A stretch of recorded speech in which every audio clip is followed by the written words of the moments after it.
कैसे हैं आप सब। आई होप आप सब बहुत अच्छे होंगे और अपने सारे पार्ट ईमानदारी से कवर किए हैं। हमने यहीं पे रोका था, 525 पे रोका था। इसके आगे आज हम शुरू करेंगे। और हाँ, प्लीज़ आप कमेंट्स मतलब किया करिए, आप कमेंट्स में मुझे बताया करिए कि आपको वीडियो कैसी लग रही हो। जो मैं क्वेश्चंस पूछती हूँ उसका आप रिप्लाई किया करिए, ताकि मुझे मोटिवेशन मिले नेक्स्ट वीडियो बनाने की। नहीं मैं फिर बीच में सीरीज़ रोक दूँगी, फिर आप बोलेंगे कि मैम आपने सीरीज़ क्यों रोक दी है ना। क्योंकि मुझे भी पढ़ने का टाइम मिलता नहीं है, और फिर उसके बाद मैं आपके लिए वीडियो बनाती हूँ। तो आपको थोड़ी तो यहाँ पे सहूलियत दिखानी पड़ेगी कि हाँ मैम मैं कमेंट कर दूँगा, मैं लाइक करूँगा, मैं शेयर करूँगा, तो ही मैं बनाऊँगी। फिर अब छोटे छोटे से व्यूज़ आएंगे, फिर मुझे मज़ा नहीं आएगा बनाने में, है ना। चलो शुरू करते हैं। वीडियो बहुत लंबी नहीं रहेगी, क्योंकि आप बोलते हैं कि मैम 40 मिनट्स की वीडियो रखा करिए, तो हम उतनी ही रखेंगे, ठीक है। निम्नलिखित में से भारत के किस मुख्य न्यायाधीश ने राष्ट्रपति के रूप में भी काम किया है। तो ऐसे कौन से न्यायाधीश हैं जो राष्ट्रपति के रूप में भी रह चुके हैं। तो है जस्टिस एम हिदायतुल्लाह। कौन है? Justice M Hidayatullah. ये है 20 जुलाई 1969 से लेकर 24 अगस्त 1969 तक ये रहे हैं। और जस्टिन पीएन भगवती ने भारत में जनहितवादी की शुरुआत की थी। अगर ये क्वेश्चन आता है कि भारत में जनहितवादी की शुरुआत किसने की थी, तो वो की थी जस्टिस पीएन भगवती ने। किसने की थी? जस्टिन पीएन भगवती ने। भारत का राष्ट्रपति ब्रिटिश राजा से भिन्न है, क्योंकि भारत के राष्ट्रपति का पद अमेरिका के राष्ट्रपति से मिलता है। क्वेश्चन कह रहा है कथन और कारण, बीच में क्योंकि लगाएंगे तो पता चलेगा सही व्याख्या कर रहा है या नहीं कर रहा है। तो इनका कहना है कि भारत का जो राष्ट्रपति है वो अमेरिका के राष्ट्रपति से मिलता है, तो ऐसा तो नहीं है। हमारे यहाँ का राष्ट्रपति और अमेरिका के राष्ट्रपति में बहुत अंतर है। हमारे यहाँ तो नाम मात्र का है, वहाँ पे तो सरकारी वैसे चल रही है। तो अमेरिका की सरकार में, जो अमेरिका में सरकार का स्वरूप है वो कैसा है? वो अध्यक्षात्मक है। और अपने यहाँ कैसी सरकार है? यहाँ की सरकार संसदीय सरकार है। और हमारे यहाँ कौन प्रधान होता है? हमारे यहाँ जो प्रधान होता है वो प्रधानमंत्री होते हैं, और उनके यहाँ राष्ट्रपति होते हैं। इसलिए हम दोनों अलग अलग हैं। निम्नलिखित में कौन राष्ट्रपति होने से पूर्व भारत के उपराष्ट्रपति पद पर आसीन नहीं हुए हैं। तो नीलम संजीव रेड्डी। ये क्वेश्चन मैंने कल भी करवाया था कि राष्ट्रपति पद पर तो हुए हैं पर उपराष्ट्रपति पद पर नहीं हुए हैं, तो वो कौन है? नीलम संजीव रेड्डी। भारत के किस राष्ट्रपति ने लगातार 2 कार्य अवधि पूर्ण की है। तो वो है राजेंद्र प्रसाद। राजेंद्र प्रसाद 2 बार राष्ट्रपति बने हैं। पहला कार्यकाल था उनका 1952, दूसरा काल था उनका 1957। ये आप याद रखना, क्रम से भी लगाने को आता है, मुख्यमंत्री का, राष्ट्रपति का, प्रधानमंत्री का। तो आपको ये हल्का फुल्का भी नॉलेज रहेगी ना कौन कब रहा, तो आप एलिमिनेशन राउंड से फर्स्ट एंड लास्ट ऐसे करते करते आप पहुंच सकते हैं आंसर तक। भारत के राष्ट्रपति चुने जाने वाले प्रथम गैर कांग्रेसी उम्मीदवार कौन थे। तो ऐसे कौन थे जो गैर कांग्रेसी थे। तो वीवी गिरी जो थे वो गैर कांग्रेसी उम्मीदवार थे, बाकी सब ठीक है। नेक्स्ट, निम्नलिखित में से भारत के राष्ट्रपति किसकी नियुक्ति नहीं करते हैं। तो किसकी नियुक्ति नहीं करते हैं? वो उपराष्ट्रपति की नियुक्ति नहीं करते हैं, बाकी सबकी करते हैं। प्रधानमंत्री की करते हैं, मुख्य निर्वाचन आयोग की करते हैं, राज्यपाल की करते हैं। किसकी नहीं करते हैं? तो उपराष्ट्रपति की नियुक्ति जो है वो राष्ट्रपति नहीं करते हैं। अब राष्ट्रपति और अवधि मैंने कहा था कि लगाने को आता है, तो कैसे देखेंगे? देखिए, संजीव रेड्डी कब से कब तक रहे? 1977 से 82 तक रहे। उससे पहले तुम्हारे फखरुद्दीन अली अहमद 1974-77 तक। डॉक्टर जाकिर हुसैन कब तक रहे हैं? 1967। और वीवी गिरी 1969। तो अगर आप ऐसे याद रखेंगे कि अंत में कौन था, तो संजीव रेड्डी जो है वो 77 तक है। कल भी मैंने बताया था कि अगर आपके कोई घर में इस कार्यकाल में कोई रहा हो, तो आपको इसको उससे रिलेट कर लिया कि फलाने के टाइम पे ये प्रधानमंत्री थे या फिर फलाने के टाइम पे ये राष्ट्रपति थे, तो हल्का फुल्का आपको आइडिया लग जाता है कि कितना ही आप रटोगे। भारत के नियंत्रक एवं महालेखा परीक्षक के संघ के लेखा संबंधी प्रतिवेदनों को सर्वप्रथम निम्न में से किसको प्रस्तुत किया जाता है। तो भारत के राष्ट्रपति को। जो संघ के नियंत्रक एवं महालेखा परीक्षक हैं, वो जो रिपोर्ट प्रस्तुत करते हैं वो किसको देते हैं? राष्ट्रपति को करते हैं। आर्टिकल 148 के अनुसार भारत का एक नियंत्रक एवं महालेखा परीक्षक होगा। अनुच्छेद 151 के अनुसार नियंत्रक एवं महालेखा परीक्षक संघ के लेखाओं संबंधी प्रतिवेदनों को सर्वप्रथम राष्ट्रपति के सम्मुख प्रस्तुत करेंगे, जो उनको संसद के प्रत्येक सदन के समक्ष रखवाएगा। राष्ट्रपति का भाषण तैयार किया जाता है, कौन करता है? तो पीएम और उनके मंत्रिमंडल द्वारा, है ना। पीएम और उनके मंत्रिमंडल द्वारा भारत के राष्ट्रपति का भाषण तैयार किया जाता है। नेक्स्ट, निम्न कथनों में से कौन सा कथन सही नहीं है। कौन सा कथन सही नहीं है? अगेन सही और नहीं पे गोला बनाने की आदत डालेंगे, जिससे क्वेश्चन कम गलत होंगे। तो राष्ट्रपति संसद का भाग नहीं है, ये तो गलत है। संसद के भाग कौन कौन होते हैं? कल ही मैंने बताया था, लोकसभा, राज्यसभा और राष्ट्रपति, इन तीनों से मिलकर क्या बनती है? संसद बनती है। निम्नलिखित में से कौन सा युग्म सही सुमेलित नहीं है? अगेन सही और नहीं पे गोला बनाएंगे। अनुच्छेद 60 राष्ट्रपति पर महाभियोग नहीं, राष्ट्रपति पर महाभियोग का आर्टिकल कौन सा था? आर्टिकल 61 था, बाकी सारे सही हैं। 54 में निर्वाचन है, 55 में निर्वाचन की नीति है, 60 में शपथ है, याद रखिएगा 60 में शपथ है। अब ये बताइए शपथ वाली जो अनुसूची वो कौन सी है? कॉमेंट्स में लिखिए आप शपथ की अनुसूची कौन सी है। आर्टिकल 123 में क्या है? अध्यादेश है, ये भी बहुत इंपॉर्टेंट है, हर दूसरे तीसरे क्वेश्चन में आपको ये मैचिंग करने को मिल ही जाएगा। 61 पर महाभियोग है, जहाँ पे इन्होंने 60 पूछा था। निम्नलिखित में से किसकी नियुक्ति भारत के राष्ट्रपति द्वारा नहीं की जाती है? अगेन ये क्वेश्चन बहुत बार आ रहा है कि किसके द्वारा की जाती है, किसके द्वारा नहीं की जाती है। तो लोकसभा अध्यक्ष की नियुक्ति जो है वो राष्ट्रपति नहीं करते हैं। लोकसभा अध्यक्ष की नियुक्ति राष्ट्रपति नहीं करते हैं। लोकसभा सदस्यों में से ही लोकसभा अध्यक्ष का निर्वाचन होता है, जबकि शेष सभी की नियुक्ति राष्ट्रपति करते हैं। जैसे किसकी अनुसूचित जातियों और जनजातियों के लिए एक विशेष अधिकारी की नियुक्ति राष्ट्रपति करेंगे, भाषाई अल्पसंख्यकों के लिए विशिष्ट अधिकारी की नियुक्ति राष्ट्रपति करेंगे, और महान्यायवादी की नियुक्ति भी राष्ट्रपति करते हैं। 1975 में राष्ट्रीय आपातकाल की घोषणा के समय भारत के राष्ट्रपति कौन थे? तो जब आपातकाल लगा था उस टाइम राष्ट्रपति तुम्हारे थे फखरुद्दीन अली अहमद। कौन थे? फखरुद्दीन अली अहमद, 1975 से 77 तक। अब आता है उपराष्ट्रपति, राष्ट्रपति खत्म हो गया। जैसे कि आप देख सकते हैं राष्ट्रपति का जो टॉपिक था वो बहुत लंबा था, और इसको और संसद को, ये दो टॉपिक ऐसे हैं ना जिनको आप बार बार सुनिएगा, क्योंकि ये क्वेश्चंस ऐसे होते हैं ना कथन कारण वाले, स्टेटमेंट वाले, तो ये वैसे के वैसे आपको कभी ना कभी देखने को मिल ही जाएंगे, है ना। चलो अब उपराष्ट्रपति शुरू करेंगे। निम्नलिखित में से कौन सदन का सदस्य हुए बिना सदन की अध्यक्षता कर सकता है? ऐसा कौन है जो सदन का सदस्य नहीं भी है अगर तब भी उसकी अध्यक्षता कर सकता है? तो भारत का उपराष्ट्रपति ऐसा है, ठीक है। उपराष्ट्रपति का कार्यकाल कितने वर्ष का होता है? तो उपराष्ट्रपति का कार्यकाल 5 वर्ष का होता है। उपराष्ट्रपति का पद देश का दूसरा उच्चतम संवैधानिक पद है। कौन से नंबर पे है? दूसरा, ठीक है। उपराष्ट्रपति का निर्वाचन संसद के दोनों सदनों के संयुक्त सदस्यों से मिलकर बनने वाले निर्वाचक गण के सदस्यों द्वारा अनुपातिक प्रतिनिधित्व पद्धति के अनुसार किया जाता है। निम्नलिखित से कौन सदन का सदस्य हुए बिना इसके अध्यक्ष के रूप में कार्य कर सकता है? तो सेम उपराष्ट्रपति। आर्टिकल 63 के तहत भारत का एक उपराष्ट्रपति होगा।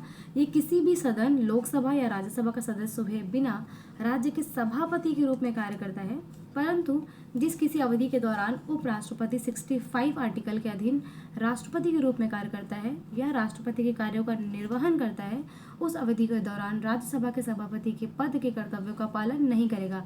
अगर ये एज अ राष्ट्रपति काम कर रहे हैं तो इस पद का कार्यान्वयन वो नहीं करेंगे, ठीक है। 97 के अधीन राज्यसभा के सभापति को संदेय वेतन या भत्ते का हकदार नहीं होगा। ये आर्टिकल अगर आप पूछ लिया जाएगा तो फिर आप भूल जाएंगे, तो ये 97 है। भारत के उपराष्ट्रपति को हटाने का प्रस्ताव रखा जाता है। अब इतनी बार ये क्वेश्चन आया पीवाईक्यू में, देखो आया है कि नहीं आया है। तो अभी अगर आपको क्वेश्चन आता है कि हटाने का प्रस्ताव कहाँ रखेंगे, तो ऑब्वियस सी बात है ये राज्यसभा की अध्यक्ष का काम कर रहे हैं, तो समझ लो कि राज्यसभा में ही होगा, है ना, रटने वाली चीज़ नहीं है। अब देखो उपराष्ट्रपति को हटाने का प्रस्ताव जो है वो राज्यसभा में रखा जाता है। उपराष्ट्रपति राज्यसभा के ऐसे संकल्प द्वारा अपने पद से हटाए जा सकते हैं जिसे राज्यसभा के तत्कालीन व समस्त सदस्यों के बहुमत ने पारित किया हो, साथ ही लोकसभा की सहमति भी दे दें, ठीक है। 14 दिन पूर्व इनको अनुमति देनी पड़ेगी आपको। इससे पहले राष्ट्रपति में भी 14 डेज था, इनके में 14 डेज है। कन्फ्यूजन नाम की कोई चीज़ नहीं होनी चाहिए। 5 वर्ष की पदावधि है। निम्नलिखित में से कौन भारत के उपराष्ट्रपति का निर्वाचन करता है? तो निर्वाचन कौन करता है? अभी शायद मैंने कल ही बताया था राष्ट्रपति वाला। तो राष्ट्रपति का निर्वाचन कौन कौन करता है और कौन नहीं करता है, ये मुझे कमेंट्स में बताओ, ठीक है। तो कौन कौन करता है इनके में? लोकसभा के सदस्य, और इन्होंने बोला है कि राज्यसभा के सदस्य। देखो विधान परिषद का इसमें कोई रोल नहीं है, तो इसको आप एलिमिनेट कर दो। और विधानसभाओं के सदस्य, इसको भी कोई रोल नहीं है। तो कौन कौन है इसमें? लोकसभा के सदस्य और राज्यसभा के सदस्य। नेक्स्ट, कैसे सदस्यों को राष्ट्रपति के निर्वाचन में मताधिकार नहीं है किंतु उपराष्ट्रपति के चुनाव में मताधिकार है? जैसे मैंने अभी कहा कि राज्यसभा के जो मनोनीत सदस्य हैं, मनोनीत और निर्वाचित सदस्यों में फर्क होता है, मिक्स मत करना, ठीक है। राष्ट्रपति के निर्वाचन में संसद के दोनों सदनों के निर्वाचित सदस्य थे और राज्य विधानसभा के निर्वाचित सदस्य थे। इसमें मनोनीत हैं, उसमें निर्वाचित हैं, ठीक है। और दिल्ली और पुडुचेरी के भी निर्वाचित सदस्य इसमें शामिल होंगे। संसद के दोनों सदनों के मनोनीत सदस्य, राज्य विधानसभाओं के मनोनीत सदस्य और राज्य विधान परिषद के सदस्य, और इन सब के भी इसमें भाग लेते हैं, ठीक है। अब देखो ऊपर वाले में तुम्हारे राज्य विधान परिषद नहीं था, राष्ट्रपति वाले में इसमें राज्य विधान परिषद शामिल होगा, ठीक है, बस यही फ़र्क है, और निर्वाचित और मनोनीत का फ़र्क है। कोई व्यक्ति उपराष्ट्रपति निर्वाचित होने का पात्र तभी होगा जब वह राज्यसभा का सदस्य होने के लिए अर्हित होता है। कोई व्यक्ति उपराष्ट्रपति निर्वाचित होने का पात्र तभी होगा जब वह राज्यसभा का सदस्य होने के लिए अर्हित होता है, क्योंकि उपराष्ट्रपति राज्यसभा का पदेन सभापति होता है। क्योंकि इसे लगाते हैं कि वो क्या सही व्याख्या कर रहे हैं या फिर नहीं कर रहे हैं, तो हाँ सही व्याख्या कर रहे हैं, इसलिए आंसर ए सही होगा। अब उपराष्ट्रपति के लिए देखो कौन कौन सी योग्यताएं होनी चाहिए। अब मान लीजिए आपको उपराष्ट्रपति बनना है, तो आपके पास कौन कौन सी ऐसी क्वालिफिकेशंस होनी चाहिए जिसके तहत आप अप्लाई कर सकते हैं। ये फर्जी बात है, ऐसे ही मैं बोल रही हूँ। तो पहले तो आप भारत के नागरिक हो, जन्म से ज़रूरी नहीं, आप नागरिकता भी ले सकते हैं। दूसरा, आपकी 35 आयु हो। हाँ, राज्यसभा का सदस्य निर्वाचित होने के लिए आप योग्य हो। राष्ट्रपति में क्या था ये मुझे कमेंट्स करो। यहाँ पे राज्यसभा है तो राष्ट्रपति में क्या था। निर्वाचन के समय किसी प्रकार के लाभ का पद आप धारण ना कर रहे हो, ठीक है। वह संसद के किसी सदन या राज्य विधानमंडल के किसी सदन का सदस्य नहीं हो सकता। यदि कोई ऐसा उपराष्ट्रपति निर्वाचित होता है तो ये समझा जाएगा कि उससे उस सदन का अपना स्थान अपने पद ग्रहण करने की तारीख से रिक्त कर दिया गया है। भारत में उपराष्ट्रपति के निर्वाचन से संबंधित विवाद को कौन तय करता है। तो अगर आप उपराष्ट्रपति के निर्वाचन से कोई सीन हो जाता है तो कौन तय करेगा, सर्वोच्च न्यायालय करेगा। जाहिर सी बात है, राष्ट्रपति तो करेंगे नहीं, निर्वाचन आयोग भी नहीं करेगा, राज्यसभा अध्यक्ष भी नहीं करेंगे, सर्वोच्च न्यायालय करेगा। नेक्स्ट, उपराष्ट्रपति अपना त्याग पत्र किसे देते हैं, तो वो राष्ट्रपति को देते हैं। राष्ट्रपति इनको देंगे, आपस में खेल खेलते रहते दोनों लोग। आर्टिकल 63 के अनुसार भारत का एक उपराष्ट्रपति होगा। 63 आर्टिकल याद रखना है। उपराष्ट्रपति राज्यसभा का पदेन सभापति होता है। 5 वर्ष के लिए वो पद धारण करते हैं। 5 वर्ष पूरे होने जाने पर वो अपना पद पर तब तक बने रहते हैं जब तक कोई नया व्यक्ति आकर ग्रहण नहीं कर लेता सीट, ठीक है। 5 वर्ष से पूर्व भी वे अपना पद त्याग पत्र दे सकते हैं राष्ट्रपति को, हस्ताक्षर सहित, ठीक है। भारत का उपराष्ट्रपति कोड दिए हैं, आपको मैच कर रहे हैं कौन कौन सा सही है। तो सभी चारों, जैसे ये द्वितीय उच्चतम प्रतिष्ठित पद है, ठीक है। पहले नंबर पे कौन है, कमेंट्स में बताओ। उपराष्ट्रपति के पास अपने पद से जुड़ा कोई औपचारिक कार्य नहीं है। हाँ, ये सच है कि अगर उपराष्ट्रपति से जुड़ा कोई औपचारिक कार्य नहीं है ना, वो या तो फिर वो राज्यसभा की अध्यक्षता करते हैं, या तो फिर अगर राष्ट्रपति नहीं तो उनके पद पर कार्य करते हैं। राष्ट्रपति की अनुपस्थिति में उसके कार्य होते हैं, ठीक है। राष्ट्रपति के रूप में कार्य करता है। यदि राष्ट्रपति त्याग पत्र देता है या फिर पदच्युत किया जाता है तो उसकी मृत्यु हो जाती है, तो इन सारी कैटेगरीज में ही वो एज अ राष्ट्रपति काम करेंगे। जब वो नहीं होंगे तो वे राज्यसभा का पदेन सभापति होता है। ऐसा किसमें कहा गया, आर्टिकल 64 में कहा गया। निम्नलिखित में से कौन भारत के उपराष्ट्रपति नहीं थे, कौन नहीं थे, तो नीलम संजीव रेड्डी ऐसे हैं। ये क्वेश्चन बहुत बार आ चुका है ना, अभी तक में आप देखो 4 से 5 बार तो आ ही चुका है कि ऐसा कौन था जो उपराष्ट्रपति नहीं था पर राष्ट्रपति था। तो नीलम संजीव रेड्डी ऐसे हैं जो राष्ट्रपति थे बट उपराष्ट्रपति नहीं थे, ठीक है। और ये भारत के 6ठे राष्ट्रपति पद पर थे। निम्नलिखित में से भारत के प्रथम उपराष्ट्रपति कौन थे, तो प्रथम उपराष्ट्रपति कौन थे, तो राधाकृष्णन एस राधाकृष्णन जो है, एस राधाकृष्णन सर्वपल्ली जो है वो तुम्हारे प्रथम उपराष्ट्रपति थे, ठीक है। नेक्स्ट, निम्नलिखित में से कौन भारत के उपराष्ट्रपति नहीं थे, फखरुद्दीन अली अहमद। फखरुद्दीन अली अहमद भारत के उपराष्ट्रपति नहीं थे। कौन कौन थे, वी गिरी, राधाकृष्णन, जाकिर हुसैन, ये सारे थे, फखरुद्दीन नहीं थे। अब आता है टॉपिक लोकसभा, ये भी बहुत इंपॉर्टेंट है ना। सारी सीटें और इनके शून्यकाल और प्रश्नकाल, सारे काल आपको इसमें याद होने चाहिए। लोकसभा में शून्यकाल की अधिकतम अवधि क्या है, तो ये शून्यकाल वाला पीछे भी आ चुके हैं ना, जब संसद बढ़ाया था मैंने, तो इसकी अवधि है 60 मिनट। और शून्यकाल कब होता है, प्रश्नकाल के बाद शून्यकाल होता है ना, 12 बजे से लेकर 1 बजे के बीच में ये होता है, प्रश्नकाल के बाद होता है। 1960 में जो शुरुआत की गई थी मैं बता चुकी हूँ। शून्यकाल के समय उठाने वाले प्रश्नों पर सदस्य तुरंत कार्रवाई चाहते हैं। कोई विधेयक धन विधेयक है या नहीं, इसका निर्णय कौन करेगा, ऑब्वियस सी बात है लोकसभा अध्यक्ष करेंगे। कोई विधेयक धन विधेयक है या नहीं, इसका निर्णय लोकसभा अध्यक्ष करते हैं। राष्ट्रपति और लोकसभा अध्यक्ष में कंफ्यूज मत होना, धन विधेयक की बारी आ रही है तो वो लोकसभा अध्यक्ष ही करेंगे, ठीक है। लोकसभा अध्यक्ष के वेतन और भत्ते भारत की संचित निधि से मिलते हैं, ये भी इंपॉर्टेंट है कि लोकसभा के जो अध्यक्ष हैं उनके वेतन और भत्ते किससे मिलते हैं, संचित निधि से मिलते हैं। अध्यक्ष और उपाध्यक्ष की अनुपस्थिति में लोकसभा की अध्यक्षता कौन करता है, मान लीजिए अगर अध्यक्ष भी नहीं उपाध्यक्ष भी नहीं तो कौन करेगा, तो अध्यक्ष द्वारा निर्धारित 10 सदस्यीय पैनल का एक सदस्य कौन करेगा, अध्यक्ष द्वारा निर्धारित 10 सदस्यीय पैनल का कोई सदस्य होगा वो करेगा। लोकसभा का प्रथम अध्यक्ष गणेश वासुदेव मावलंकर थे। प्रथम उपाध्यक्ष अनंत आयंगर। अब सही कथन का चुनाव करना है। यहाँ पे सही हो नहीं तो गोला बनाएंगे। धन विधेयक राज्यसभा में प्रस्तुत नहीं किया जा सकता। ठीक है, राज्यसभा धन विधेयक अस्वीकृत कर सकती है। राज्यसभा धन विधेयक, इतनी औकात तो किसी की है ही नहीं, है ना। मतलब राज्यसभा की तो है ही नहीं, लोकसभा की तो है ही। तो अब तुम देखो, दो तो तुम हटा ही दो, तो दो हटाने पे ही अपने आप हट गया, बचे ये वाले। ठीक है, अब तुम्हें पता है कि पहला वाला तो एकदम सही है, तो पहला वाला सही है, तो ये भी हटा दो और ये भी हटा दो, बचा कौन, ये सही है। ऐसे बोलते हैं कि आप एलिमिनेट कर सकते हो, ज़रूरी नहीं है कि आपको सारा पढ़ना ही है। कभी कभी ना इतने बड़े बड़े स्टेटमेंट वाले क्वेश्चन आ जाते हैं, आपको लगता है कि यार टाइम कम है और इतने बड़े बड़े क्वेश्चन हैं, तो जहाँ आपको लग रहा है कि हाँ ये गलत है, पहले ही वाला आपको गलत लग गया, तो फटाफट से सारे आंसर्स को काट दिया करो जो उसमें नहीं है या फिर जो उसमें है। ठीक है, राज्यसभा तथा लोकसभा में धन विधेयक पर मतभेद की स्थिति में संयुक्त बैठक का प्रावधान है। अब देखो, अब ये बोल रहा है कि राज्यसभा, देखो संयुक्त बैठक मैंने कल ही पढ़ाया है, और संयुक्त बैठक का आर्टिकल क्या था ये तो मुझे कमेंट्स में बताओगे।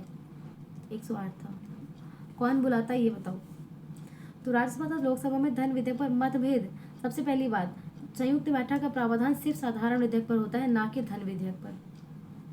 ठीक है, तो ये अपने आप हट गया। धन विधेयक आर्टिकल क्या है, आर्टिकल 110 के अंतर्गत धन विधेयक की परिभाषा दी गई है। धन विधेयक को राज्यसभा में पेश नहीं किया सकता। लोकसभा के अध्यक्ष द्वारा प्रमाणित धन विधेयक लोकसभा के पास होने के बाद राज्यसभा में भेजा जाता है। राज्यसभा धन विधेयक को ना तो अस्वीकार कर सकती है और ना ही उसमें संशोधन कराने की कोई वैधानिक हक रखती है। मतलब खाली ऐसे फॉर्मेलिटी कर दिया था कि ठीक है हम आपके पास भेज देंगे। ठीक है, सभी वित्त विधेयक धन विधेयक होते हैं, ये स्टेटमेंट बन चुका है, इसको ध्यान से देख लें। तो सभी विधेयक जो है वो धन विधेयक होते हैं, पर सभी धन विधेयक वित्त विधेयक नहीं होते। ये क्वेश्चन भी आता है, कथन कारण में भी आता है, तो ये आ भी चुका है। IAS वालों ने भी इसको खूब बनाया था टेस्ट सीरीज में। निम्नलिखित राज्यों के समूह में से किस एक में प्रत्येक से एकमात्र प्रतिनिधि लोकसभा में है। अब देखो यहाँ पर एक बार इसको याद कर लोगे, जिंदगी भर याद रहेगा। यूपी में कितनी सीट्स हैं, 80 सीट्स हैं। ये वाला तो शायद सबको याद रहता है ना, यूपी में 80 सीट है। अब देखो यहाँ पे हल्का सा मैं छोटा कर रही हूँ ताकि सारे याद हो जाए, बहुत सारे हैं। तो यूपी में 80 हैं, महाराष्ट्र में 48 हैं, आंध्र प्रदेश में 25 हैं, तेलंगाना में 17 हैं, पश्चिम बंगाल में 42 हैं। राज्यसभा की सीटें तो मैं तुम्हें याद करा दूंगी, बट लोकसभा में इतनी सारी ना किसी को ट्रिक बनती नहीं है। बिहार में 40 हैं, हाँ 40 नंबर का काम होता है बिहार में, तो बिहार में 40 हैं। तमिलनाडु में 39 हैं, मध्य प्रदेश में 29 है, कर्नाटक में 28 है, गुजरात में 26, राजस्थान में 25, उड़ीसा में 21, केरला में 20, असम में 14। ऐसे करते करते तुम देखोगे बहुत सारे हैं, एक एक करके क्या क्वेश्चंस में आएगा तो मैं आगे बताऊंगी। राज्यसभा और लोकसभा की प्रथम संयुक्त बैठक हुई थी। ये मैंने कल बताया था कि 3 संयुक्त बैठक अब तक हो चुकी हैं। पहली कौन सी थी, 1961 में दहेज पे, 1978 में बैंक सेवा आयोग विधेयक पर, और 2002 में आतंकवाद निवारक विधेयक में। ये तीनों याद रखने हैं कि कब कब संयुक्त बैठक हुई थी, 3 बार अब तक हो चुकी है। आर्टिकल 108 के अंतर्गत संयुक्त बैठक का प्रावधान किया गया है। बुलाता कौन है, राष्ट्रपति, बट अध्यक्षता कौन करता है, लोकसभा अध्यक्ष। कौन सा सही है, संविधान का अनुच्छेद 108 द्वारा लोकसभा तथा राज्यसभा की संयुक्त बैठक का अनुमोदन किया गया है। ठीक है, लोकसभा एवं राज्यसभा की प्रथम संयुक्त बैठक वर्ष 1961 में संपन्न हुई थी। अभी ऊपर मैंने बताया, ये देखो तीनों है, याद रखना है तुम्हें तीनों। ठीक है, उपराष्ट्रपति दोनों संयुक्त बैठकों को बुलाते हैं, नहीं राष्ट्रपति बुलाते हैं। तो ये तीसरा वाला गलत हो गया, अगेन तीनों काट दो, दोनों काट दो, मतलब पहला और दूसरा सही है। लोकसभा सचिवालय किसके प्रत्यक्ष पर्यवेक्षण के अंतर्गत आता है, तो जो लोकसभा सचिवालय है वो तुम्हारे लोकसभा के अध्यक्ष के अंतर्गत आता है। संसद के 2 अनुक्रमिक सत्रों में अंतर नहीं हो सकता 6 मास से अधिक, मैक्सिमम गैप आप 6 मंथ्स रख सकते हो। अगेन लोकसभा चुनाव और लोकसभा सही नहीं है। तो 7वीं लोकसभा कब थी, 1980, 11वीं 1996, 9वीं 1989 और 13वीं 1999। नेक्स्ट लोकसभा की सीटें और आवंटन है। तो बिहार में मैंने बोला ना, बिहार में 40 नंबर का काम होता है, तो यहाँ पे 40 है। बाकी पश्चिम बंगाल में 42, तमिलनाडु 39 और गुजरात में 26। भारत के प्रथम लोकसभा के अध्यक्ष कौन है, तो प्रथम लोकसभा के अध्यक्ष कौन थे, GV मावलंकर। निम्नलिखित में से कौन अनन्य अधिकार लोकसभा के हैं? कौन से अनन्य अधिकार है, ऐसे अधिकार जो सिर्फ इनके पास है? तो 1 और 3 जैसे कौन कौन से? धन विधेयक को पेश करना, हाँ सिर्फ इनके अंतर्गत है। और मंत्रिपरिषद के विरुद्ध अविश्वास प्रस्ताव पारित करना। देखो जाहिर सी बात है, इनके प्रति ही अविश्वास प्रस्ताव पारित करने से राज्यसभा में तो कोई मतलब ही नहीं है। जब वो भंग नहीं हो सकती तो कोई मतलब भी नहीं ना कि अविश्वास प्रस्ताव पारित करेंगे। सेकेंड बोल रहा है आपातकाल का अनुसमर्थन करना। तो ऐसा नहीं है, आपातकाल का अनुसमर्थन करने में इनका अनन्य अधिकार नहीं है, वो राज्यसभा के पास भी है।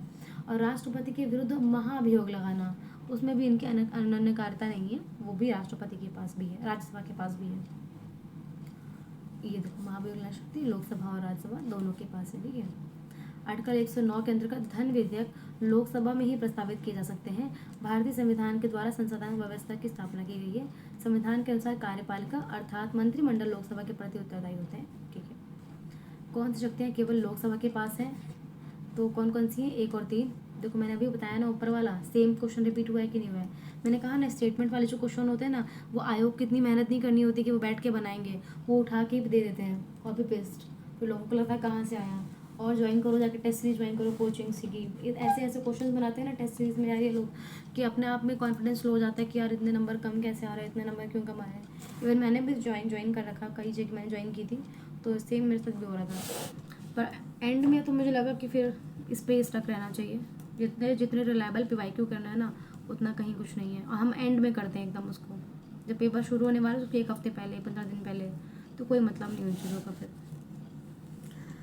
निम्नलिखित में से कौन से भारतीय राष्ट्रपति लोकसभा अध्यक्ष भी रहे हैं? ऐसे कौन है भारतीय राष्ट्रपति जो लोकसभा अध्यक्ष भी रहे हैं? तो नीलम संजीव रेड्डी। नीलम संजीव रेड्डी बहुत इंपॉर्टेंट रोल प्ले कर रहे हैं। एक तो ये उपराष्ट्रपति नहीं, राष्ट्रपति भी रह चुके हैं, हाँ, लोकसभा के अध्यक्ष भी हैं, राष्ट्रपति भी हैं। तो इनका नाम आपको रट लेना है, और इनका सन भी रट लेना है। इनका सन याद करने से फ़ायदा ये होगा कि तुम्हें एलिमिनेशन राउंड के अंतर्गत ना, तुम राष्ट्रपति को एलिमिनेट करके जो होता है ना क्रम वाला लगाना, तो इनका तुम क्रम भी याद रखो। तो नीलम संजीव रेड्डी 1977 याद रखना, ठीक है। निम्नलिखित में से निम्नलिखित में से कौन सा विधेयक राज्यसभा में प्रथम बार प्रस्तावित नहीं किया जा सकता? तो धन विधेयक। जाहिर सी बात है, धन विधेयक को आप राज्यसभा में प्रथम बार प्रस्तावित नहीं कर सकते, उसको लोकसभा में आपको करना पड़ेगा। धन विधेयक का आर्टिकल क्या है? आर्टिकल 110 धन विधेयक का आर्टिकल है। इतनी बार मैं बोल चुकी हूँ ना, तो आपको रट जाना चाहिए अब तक तो। फिर भी आप कॉमेंट्स मत करना, हाँ कॉमेंट्स मत करना, कॉमेंट्स करने में आपको शायद हाथ दर्द होता है, मुझे लगता है। लोकसभा अध्यक्ष ही धन विधेयक को प्रमाणित करते हैं, ठीक है। धन विधेयक कहाँ पुनः स्थापित किया जाता है? तो लोकसभा में। वित्त विधेयक को प्रस्तुत करने के विषय में निम्नलिखित में से कौन सा कथन सही है? सही और नहीं पे गोला बनाएंगे। तो ये लोकसभा में प्रस्तुत किया जाता है, ये सही है। धन विधेयक भारत संविधान के किस अनुच्छेद में परिभाषित किया गया है? तो आर्टिकल 110 में। लोकसभा में आंग्ल भारतीय समुदाय के सदस्यों के लिए आरक्षित सीटों की संख्या कितनी है? तो 0 है। पहले थी पर अभी हट गया है, संशोधन के उपरांत इसको ख़त्म कर दिया गया है। ये देखो 25 जनवरी 2020 को समाप्त कर दिया गया है। भारत के प्रधानमंत्री उत्तरदायी हैं लोकसभा के प्रति।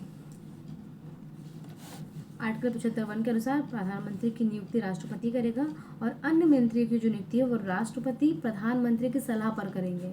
जबकि 75(3) के तहत प्रधानमंत्री सहित संपूर्ण मंत्रिपरिषद लोकसभा के प्रति उत्तरदायी है। अब तुम्हें लगेगा मंत्रिपरिषद है, पर नहीं, इसमें मोदी जी को शामिल कर लेना। जो मोदी जी हैं वो भी लोकसभा के प्रति सामूहिक रूप से उत्तरदायी होंगे। मैं पानी पी लूँ, एक सेकेंड।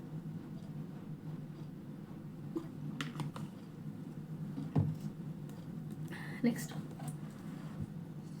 मंत्रिपरिषद किसके प्रति सामूहिक रूप से उत्तरदायी है? तो लोकसभा के प्रति। निम्नलिखित में से किस पर गतिरोध दूर करने हेतु लोकसभा और राज्यसभा की संयुक्त बैठक हो सकती है? तो मैंने बताया सामान्य विधेयक, हाँ सिर्फ सामान्य विधेयक ही ऐसा है जिस पर हम संयुक्त बैठक बुलाने का प्रावधान है। धन विधेयक पर तो सवाल ही नहीं उठता, विधेयक पर भी नहीं, संविधान संशोधन विधेयक पर नहीं। निम्नलिखित में से कौन सदन के दोनों सदनों की संयुक्त बैठक की अध्यक्षता करेंगे? मैंने कहा था बुलाने का कार्यक्रम है राष्ट्रपति का, बट अध्यक्षता की बारी आएगी तो वो लोकसभा के अध्यक्ष ही करेंगे। अब क्वेश्चन देख लो तुम कितनी बार रिपीट हुआ है, इसके बाद भी अगर तुम गलत करते हो तो तुम फिर तैयारी छोड़ देना। निम्नलिखित कथनों में से कौन सा सही है, विचार करें।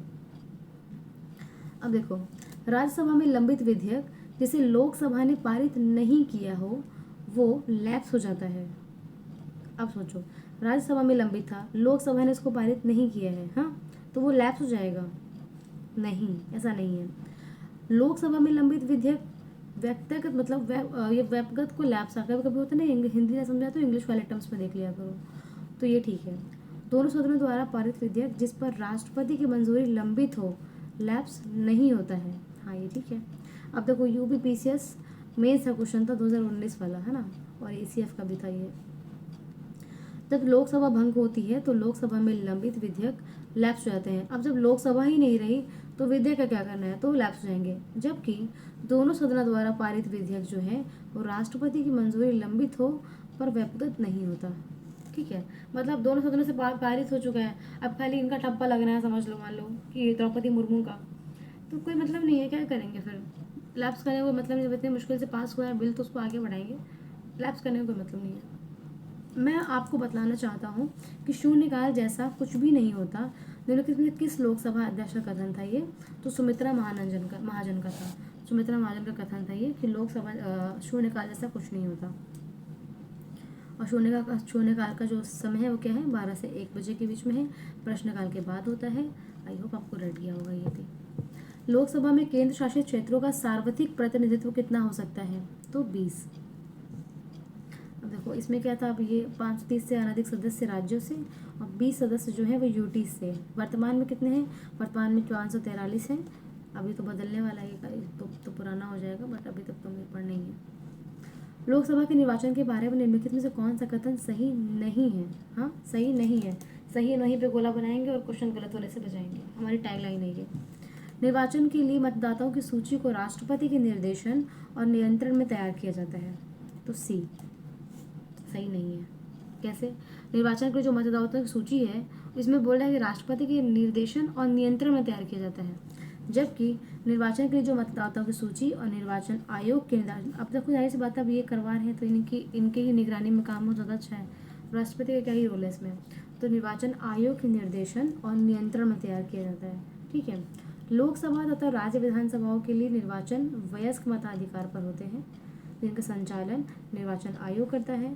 ठीक है, निर्वाचन आयोग, राज्य निर्वाचन आयोग, दोनों में फ़र्क है, क्वेश्चन पढ़ते समय यह ध्यान रखना। लोकसभा के बारे में क्या सही नहीं है, अगेन सही और नहीं पे गोला बनाएंगे। तो अगेन इन्होंने अपना क्या ही बोलूँ वो कैंसर बनाते हैं सब, तो बट नहीं, ये चेंज हो गया इसलिए शायद इन्होंने ऐसा किया है। लोकसभा की बैठक समाप्त की जा सकती है उपरोक्त सभी द्वारा, स्थगन द्वारा, विघटन द्वारा, सत्रावसान द्वारा। ठीक है, तीनों द्वारा कर सकते हैं। नेक्स्ट, निम्नलिखित में से कौन लोकसभा के सत्र का अवसान करने के लिए प्राधिकृत है, कौन, तो राष्ट्रपति। राष्ट्रपति जो है वो लोकसभा के सत्र का अवसान करने के लिए प्राधिकृत है, बाकी कोई नहीं, अध्यक्ष मंत्री कोई नहीं, राष्ट्रपति। ठीक है, ये बहुत इंपॉर्टेंट चैप्टर है, इसको तुम्हें बहुत अच्छे से करना पड़ेगा, क्योंकि ऐसे ऐसे इसमें स्टेटमेंट्स रहते हैं ना, गलत हो ही जाते हैं। और मैं चाहती हूँ पॉलिटी से तो भाई गलत नहीं होना चाहिए, पॉलिटी को ले दे के है ही क्या, कुछ ही चीज़ें हैं जो बदलने वाली नहीं है जीवन काल तक। चलो, धन विधेयक के विषय में हमें धन विधेयक के बारे में बताना है, हमें सही उत्तर का चुनाव करना है। तो कौन सा सही है, सी। कैसे, 2 और 4। राज्यसभा इसमें संशोधन की सिफारिश कर सकती है।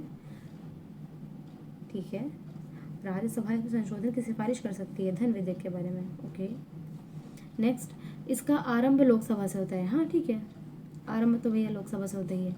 अब देखो आर्टिकल 110 में धन विधेयक की बात की गई है। ठीक है, धन विधेयक तभी होगा जब लोकसभा का अध्यक्ष ऐसा होने का प्रमाण दे। राष्ट्रपति की पूर्वानुमति से धन विधेयक केवल लोकसभा में पेश किया जाता है। ठीक है, ऐसा हो जाने पर धन विधेयक को लोकसभा में पारित कराकर राज्यसभा के पास भेजा जाता है। राज्यसभा 14 दिन के अंदर कोई कार्रवाई नहीं करती है तो यह माना जाता है कि उसने विधेयक स्वीकार कर लिया है। मतलब आपका हाँ ना कोई मतलब नहीं, खाली फॉर्मेलिटी की जा रही है आपके अंदर का, और 14 दिन का समय आपके पास, आपको हाँ करना तो करिए, नहीं करना तो फिर मैं मान लूँगा कि ये पारित है ना, तो ये पारित माना जाएगा। परंतु धन विधेयक पर राज्यसभा द्वारा कोई संशोधन या सिफारिश की गई है तो लोकसभा इन सभी सिफारिशों को, संशोधनों को स्वीकार या अस्वीकार कर सकती है। अब ज़रूरी नहीं कि उन्होंने सिफारिश की तो हम स्वीकार कर लेंगे, स्वीकार अस्वीकार दोनों कर सकती है।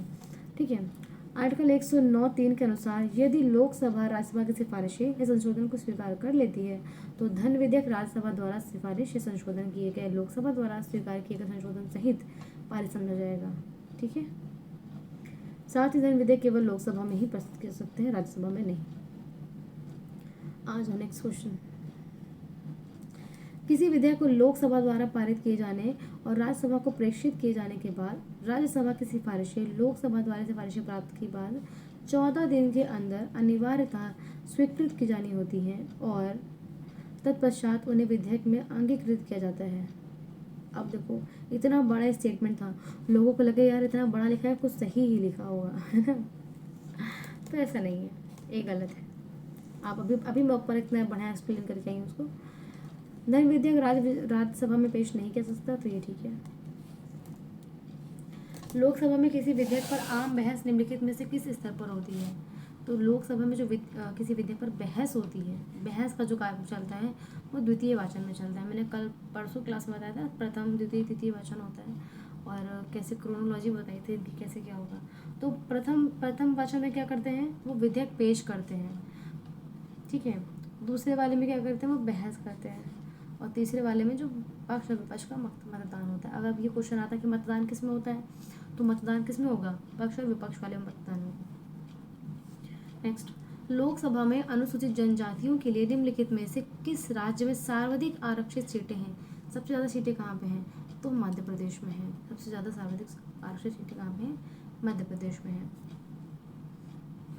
हालांकि 2005 का क्वेश्चन है, अभी भी मध्य प्रदेश में, हाँ ठीक ही है, ज़्यादा ही है। चलो, किस राज्य का लोकसभा और राज्यसभा में प्रतिनिधित्व सबसे अधिक है? तो यूपी में। बोलते नहीं कि जहाँ पे यूपी जिसकी सरकार यूपी में बन गई, समझ लो वो राज करेगा सेंट्रल पे। अभी किसमें कौन सी मूवी आई थी अभी, धुरंधर, उसमें बोला गया था ये बात। उत्तर प्रदेश के उपरांत सबसे अधिकतम लोकसभा में सांसद आते हैं कहाँ से? बिहार और महाराष्ट्र से।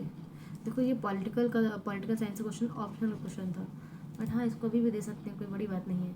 यूपी की हम सीट वाइज कर लेते हैं। यूपी में 80 हैं और महाराष्ट्र में 48 हैं, पश्चिम बंगाल में 42 हैं, बिहार में 40 हैं, क्योंकि बिहार में 40 नंबर का काम होता है। भाई अगर कोई बिहार से देख रहा हो तो प्लीज़ हर्ट मत हो जाना, ये सब सिर्फ याद कराने के लिए है। तमिलनाडु में 39 है, ठीक है। निम्नलिखित में किस राज्य में लोकसभा के 2 सदस्य निर्वाचित किए जाते हैं? त्रिपुरा से। त्रिपुरा में 2 सीटें हैं, है ना, त्रिपुरा में 2 सीटें हैं। जबकि मिजोरम, नागालैंड, सिक्किम, इन सब में एक एक है। कहाँ पे? मिजोरम, नागालैंड, सिक्किम, एमएनएस में एक एक सीटें हैं। बाकी त्रिपुरा में तुम्हारे 2 सीटें हैं, ठीक है। परिसीमन के बाद यूपी में निर्वाचकों की संख्या के अनुसार सबसे बड़ा लोकसभा सांसद क्षेत्र कौन सा है? तो उन्नाव। ये क्वेश्चन भी अब नहीं आने वाला, बट ठीक है। भारत सबसे बड़ा अगर देखा जाए तो वो लद्दाख है। वर्तमान में लोकसभा राज्यसभा के सदस्यों की संख्या निम्नलिखित में किस जनगणना के अनुसार पर आधारित है? तो अब तो 1971 के अनुसार ही चल रहा है। अब तो जनसंख्या शुरू हो गई जनगणना। अब इसको हमें दोबारा पढ़ना पड़ेगा, बट अब जब तक चल रहा है तब तक चलने दो। प्रोटेम स्पीकर का कर्तव्य क्या होता है? इनका कर्तव्य होता है सदस्यों को शपथ दिलाना, ठीक है। प्रोटेम स्पीकर सदन का सबसे वरिष्ठतम सदस्य होता है, ठीक है, जो स्पीकर और डिप्टी स्पीकर की नियुक्ति नहीं होने तक सदन की कार्यवाही संचालित करते हैं। जब होता है ना कि जब नियुक्ति होती है तो उनको शपथ दिलाने का काम यही करते हैं, प्रोटेम स्पीकर करते हैं। जब चुनाव वनाव होते हैं ना, तो थोड़ा बहुत टीवी भी देखा करो, उससे क्या है ना, ये बेसिक नॉलेज बहुत अच्छा क्लियर हो जाएगा तुम्हारा। और आजकल तो यार पॉलिटिक्स तुम देख ही रहो, मतलब राजनीति से ज़्यादा तो भी इंटरेस्टिंग कुछ चल ही नहीं रहा है। कोई झालमुड़ी खा रहा है, कोई मलड़ी खा रहा है, कोई कुछ खा रहा है, कोई कुछ खा रहा है। लोकसभा अध्यक्ष को उसके कार्यकाल की समाप्ति के पूर्व पद से हटाया जा सकता है यदि लोकसभा इस आशय का प्रस्ताव पारित कर दे। यदि लोकसभा इस आशय का प्रस्ताव पारित कर दे तो उसे कार्यकाल की समाप्ति के पूर्व पद से हटाया जा सकता है लोकसभा अध्यक्ष को, ठीक है। अब ऐसा नहीं कि उठाया हो जल्दी है, ऐसा भी नहीं है। अनुच्छेद 94 के खंड ग के अनुसार लोकसभा के अध्यक्ष को तत्कालीन समस्त सदस्यों के बहुमत से पारित संकल्प द्वारा अपने पद से हटाया जा सकेगा, परंतु खंड ग के अनुसार अगर खंड ग प्रयोजन के लिए कोई संकल्प तब तक प्रस्तावित नहीं किया जाएगा जब तक संकल्प को प्रस्तावित करने के आशय कम से कम 14 दिन पूर्व की अनुमति सूचना ना दी गई हो। ये 14 दिन वाला कार्यक्रम अच्छा है इन सबका, कुछ भी हो 14 दिन टाल दो। लोकसभा अध्यक्ष अपने कास्टिंग वोट का प्रयोग करते हैं केवल कब?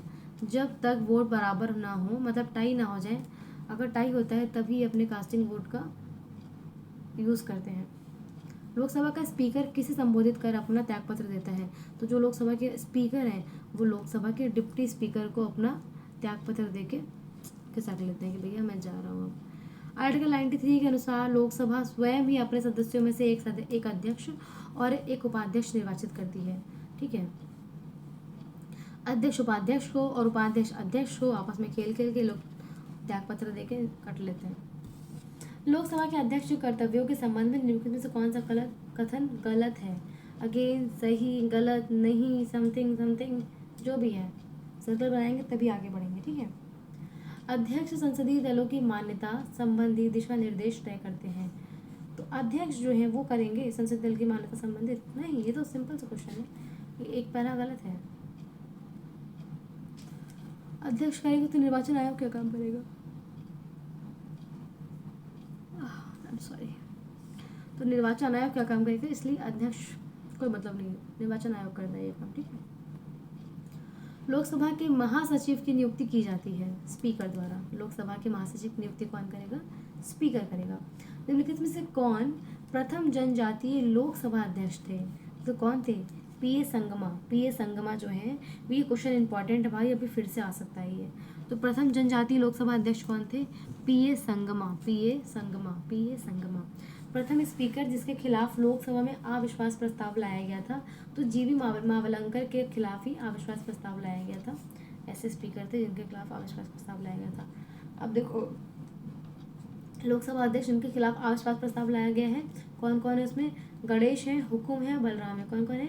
गणेश, हुकुम, बलराम। ठीक है, लोकसभा की प्रथम महिला अध्यक्ष कौन है? तो प्रथम महिला अध्यक्ष कौन है? मीरा कुमार। मीरा कुमार, ये बहुत इंपॉर्टेंट है कि प्रथम महिला अध्यक्ष कौन रही है? मीरा कुमार रही है 2009 में। ठीक है, किन परिस्थितियों में भारत के राष्ट्रपति लोकसभा में आंग्ल भारतीय समुदाय के 2 सदस्यों को मनोनीत कर सकते हैं? तो ये बी, बट अब तो चेंज हो गया है, ये समाप्त कर दिया गया इसको। कौन सा कथन लोकसभा के अध्यक्ष के बारे में सही नहीं है? आगे सही और नहीं पे गोला बनाएंगे। उसके द्वारा सत्रावसान के बाद ही सदन के बुलाने की शक्ति है। ऐसा नहीं है ना? लोकसभा के अध्यक्ष के बारे में तो कोई मतलब ही नहीं है। ये काम कौन करता है? सत्रावसान कौन बुलाता है, कौन खत्म करता है, सब कौन करता है? राष्ट्रपति करते हैं समय समय पर। निम्नलिखित से कौन एक लोकसभा के कार्यों में से गलत है? हाँ, गलत है। तो सॉलिसिटर जनरल की नियुक्ति जो है वो लोकसभा के कार्यों के बारे में गलत है। क्यों? क्योंकि सॉलिसिटर महान्यायवादी की जो नियुक्ति है वो कौन करते हैं? राष्ट्रपति करते हैं। लोकसभा से कोई मतलब ही नहीं है, वो तो राष्ट्रपति करते हैं। तो आर्टिकल 76(1) के अंतर्गत राष्ट्रपति करते हैं, ना कि लोकसभा। लोकसभा को स्पीकर अपना पद छोड़ देता है कब? लोकसभा के जो स्पीकर है वो अपना पद छोड़ देते हैं कब? जब नवीन निर्वाचित लोकसभा की प्रथम बैठकें होने से ठीक पहले। ठीक है, अब देखो, इसके अतिरिक्त वो उसका पद निम्नलिखित 3 मामलों से समाप्त हो सकता है। यदि वे सदन का सदस्य नहीं रहता है, मान लो वो सदन का सदस्य ही नहीं है, तब उसका पद समाप्त हो जाएगा। यदि वे उपाध्यक्ष को संबोधित कर अपना हस्ताक्षर सहित त्यागपत्र दे दें, है ना, या फिर लोकसभा के तत्कालीन सदस्य बहुमत से पारित संकल्प द्वारा उसे हटा दें। ठीक है, और ऐसे करने से पहले उनको 14 दिन पूर्व उनको सूचना देनी पड़ेगी आपको। स्पीकर किसी से शपथ ग्रहण करता है? तो जो स्पीकर शपथ ग्रहण करता है वो राष्ट्रपति से करता है। स्पीकर को शपथ कौन दिलवाएगा? वो राष्ट्रपति दिलवाते हैं। ठीक है, निम्नलिखित में से राज्यों के किस युग्म को लोकसभा में समान सीटें प्राप्त हैं? तो यहाँ पे देखो, इन्होंने तो मिक्स मैच कर दिया था, बट यहाँ पे डी सही था प्रश्नकाल के समय पर, अब तो चेंज हो गया है। लोकसभा के 2 सत्रों के अंतराल को क्या कहते हैं? सत्रावसान काल कहते हैं। क्या कहते हैं? सत्रावसान काल कहते हैं। लोकसभा की सामान्यतः अवधि 5 वर्ष होती है। ठीक है, प्रथम बैठक की नियत तिथि से, जब प्रथम बैठक होती है ना, उस तिथि से काउंट करते हैं, ना कि चुनाव परिणाम घोषित होने से, ना कि शपथ लेने से। जब प्रथम बैठक होगी उसकी नियत तिथि से माना जाता है। ऐसा कब कहा गया है? 83(2) में कहा गया है। लोकसभा का कार्यकाल प्रथम बैठक की तारीख से 5 वर्ष तक होगा। ठीक है, भारतीय संविधान के अनुच्छेद 110 के अनुसार धन विधेयक बिल, जो धन बिल के अंतर्गत किसे परिभाषित किया जा सकता है? तो उपरोक्त सभी को, जैसे किसी कर संचालन में लगाना, समाप्त करना, धन की उधारी संचालित करना, भारत की संचित निधि से प्राप्त धन विधेयक का विनियोग करना। ठीक है, क्लियर? नेक्स्ट, लोकसभा सचिवालय निम्नलिखित में से किसके सीधे पर्यवेक्षक के अंतर्गत आता है? तो लोकसभा अध्यक्ष के, लोकसभा अध्यक्ष के। ठीक है, अब राज्यसभा मुझे कल करना चाहिए, क्योंकि राज्यसभा करेंगे तो टॉपिक लंबा हो जाएगा, है ना। अब यहीं पे पे रोकते हैं। चलो अब मुझे प्लीज़ कमेंट करके बताओ क्लास अच्छी लग रही है, ख़राब लग रही है। जो क्वेश्चंस पूछती हूँ उसे रिप्लाई किया करो, तो ही मुझे लगेगा कि हाँ मेरी ऑडियंस मुझसे इंगेज है। अगर आप इंगेज ही नहीं होंगे तो मुझे क्यों लगेगा कि मैं अपनी पढ़ाई छोड़ के मुझे वीडियो बनाना चाहिए, आप ये बताइए। क्योंकि मुझे खुद भी पढ़ना है, मुझे वीडियो भी बनानी है, तो थोड़ा सा अगर आप कोऑपरेट करेंगे तो मुझे अच्छा लगेगा। मुझे भी लगेगा कि हाँ ठीक है, आप सपोर्ट कर रहे हैं और मुझे वीडियो बनानी चाहिए।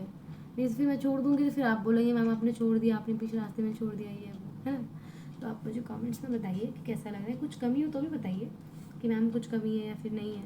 मैं सोचूँ मैं रात में, अभी फ़िलहाल कितने बज रहे हैं मैं आपको दिखाऊँ स्क्रीन पे, तो 12:29 हो रहे हैं अभी, आप देख सकते हैं ऊपर मैंने स्क्रीन की है। तो मैं रात में शूट करी क्योंकि आपको मैंने बताया कि मेरे घर के बगल में कंस्ट्रक्शन चल रहा है, दिन में शोर हो रहा है, तो मैं इसलिए मैंने सोचा कि लो रात में वीडियो रिकॉर्ड कर लेती हूँ। सब आपके लिए कर रही हूँ ताकि आप बीपीएससी वाले जितने भी हैं वो एक दो बार अपनी नज़र से क्वेश्चन गुजार लें, है ना। मैं ये नहीं कह रही हूँ यार कहीं का मॉक मत लगाओ, कहीं की टेस्ट सीरीज मत लगाओ, बट फर्स्ट प्रायोरिटी पीवाईक्यू की दीजिए आप। ये आपको अभी नहीं 2-4 साल बाद पता चलेगा, पर पता चलेगा, तब आपको रिग्रेट होगा। क्योंकि मैंने भी यही गलती की, मुझे लगता था कि यार जो हो चुका है उसको क्या ही पढ़ना, जो पीवाईक्यू पढ़ चुके उसको क्या ही पढ़ना, अब तो हो चुका है ना, अब तो मैं फ्रेश पढ़ूंगी। भाई ये करते करते मैंने बहुत पैसा वेस्ट किया। समझ लो मैंने दृष्टि में ज्वाइन किया था टेस्ट सीरीज़, वहाँ पैसे, फिर ध्येय में ज्वाइन किया था वहाँ पैसे, हर जगह मैंने पैसे इन्वेस्ट किए हैं और फिर उसका उतना मुझे खास रिजल्ट भी नहीं मिला। दृष्टि वाले तो यार इतना टेस्ट सीरीज, इतना टफ टेस्ट सीरीज बनाते हैं वो सब, तो मैं तो बहुत डिमोरलाइज हो गई थी कि यार कि कैसा पेपर बना दिया उन्होंने। हालांकि ठीक है, उससे मुझे बेनिफिट हुआ था कि मैं और ज़्यादा पढ़ रही थी डेप्थ में, बट जब पेपर रियल आयोग का पेपर आता है ना, फिर उसके बाद ये लगता है यार कि क्या ही था, मैंने क्या ही ड्रॉ कर दिया, इसे इग्नोर करना बात करते करते हो जाता है। चलो अपना ध्यान रखो, अच्छा खाओ, अच्छे से रहो, ढेर सारा पढ़ाई करो, मुझे ढेर सारा प्यार दो, likes comment share subscribe, Tata.